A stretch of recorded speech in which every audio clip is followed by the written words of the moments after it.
హిమాలయ రాష్ట్రాల్లో భారీ వర్షాలు ఆకస్మిక వరదలు బీభత్సం సృష్టిస్తున్నాయి.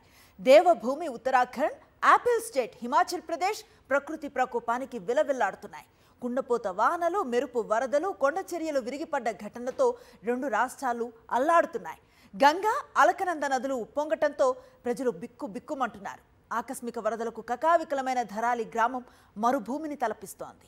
ప్రకృతి ప్రకోపానికి ఉత్తరాఖండ్ ఉక్కిరిబిక్కిరవుతోంది. ఉత్తర కాశీ జిల్లాలో క్లౌడ్ బరస్ట్ కారణంగా సంభవించిన జల ప్రళయం తీరని నష్టాన్ని మిగిల్చింది. దరాలి గ్రామంలో బురద, మట్టి తప్ప ఏమీ కనిపించడం లేదు. ఉత్తరాఖండ్ ముఖ్యమంత్రి పుష్కర్ సింగ్ ధామే గ్రౌండ్ జీరోలో పర్యటించి మెరుపు వరదల విధ్వంసాన్ని పరిశీలించారు. బాధితులను పరామర్శించి సహాయక బృందాలతో మాట్లాడారు. రెస్క్యూ ఆపరేషన్ జరుగుతున్న తీరును సమీక్షించారు. దరాలి గ్రామంలో సహాయక చర్యలు అవిశ్రాంతంగా కొనసాగుతున్నాయి. 230 మంది ఐటీబీపీ జవాన్లు, ఎన్డీఆర్ఎఫ్, ఎస్డీఆర్ఎఫ్ సిబ్బంది రెస్క్యూ ఆపరేషన్లో నిమగ్నమయ్యారు. ఇప్పటి వరకు 190 మందిని రక్షించారు. ఇంకా 100 మందికి పైగా ఆచూకీ తెలియాల్సి ఉంది. వీరిలో 9 మంది ఆర్మీ జవాన్లు కూడా ఉన్నారు. కేరళకు చెందిన 28 మంది పర్యాటకుల బృందం కూడా మెరుపు వరదల్లో గల్లంతైంది. ఉత్తరాఖండ్లో జల ప్రళయంపై ప్రధాని నరేంద్ర మోదీ ఎప్పటికప్పుడు సమాచారం సేకరిస్తున్నారు. సీఎం ధామీతో మాట్లాడి సహాయక చర్యల అప్డేట్స్ అడిగి తెలుసుకుంటున్నారు.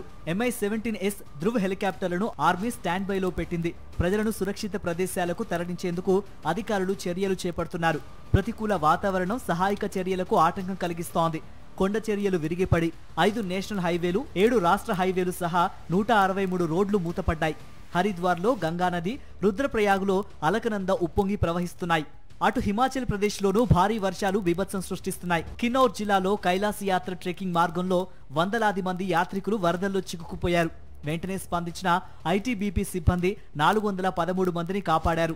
ప్రతికూల పరిస్థితుల దృష్ట్యా కిన్నౌర్ కైలాష్ యాత్రను తాత్కాలికంగా నిలిపివేస్తున్నట్లు అధికారులు తెలిపారు.